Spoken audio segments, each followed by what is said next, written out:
Hey y'all, welcome back to Jenn Masio's kitchen. Today we're making braised short ribs. Let's do this.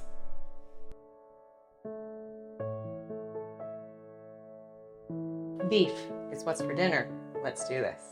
As always, let's begin by prepping our veg. We're gonna rough chop a bunch of onions. As many or as few as you want. I love me a lot of onions in pretty much everything I eat. Then we're gonna rough chop some celery and some carrots. Rough chop. No fancy French cooking today, por favor. Why? Because these babies are gonna be cooking for a long time. So, we do not need vegetable puree. To our ribs, we're gonna add a little salt and pepper. We need a lot of flavor in these babies. Then to a Dutch oven, or in reality, whatever pan you have. You don't need a Dutch oven, but I'm a little fancy, so I have a Dutch oven. Put a little oil and then your ribs. We're gonna let our ribs get golden and succulent on each side. I'm not gonna tell you how long it takes because it depends on the size of the ribs. Just make sure they're nice and golden.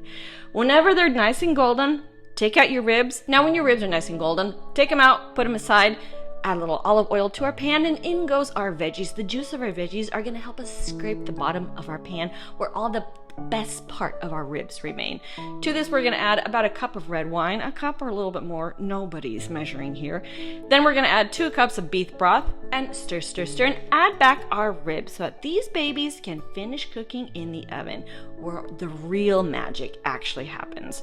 We're gonna add a little salt and pepper to taste, but the ribs aren't cooked here, so don't you be tasting yet.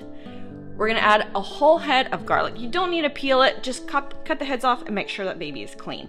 We're gonna add a bunch of rosemary, and into the oven it goes for at least 45 minutes at 350, but I suggest leaving that baby in there for 2 hours at 275 or 250. Why? The meat is gonna be super tender and delicious. Just exactly like we want it. Put little potatoes on our plate, because you can't have ribs without mashed potatoes. You just can't. You can't. Serve them puppies right up and enjoy.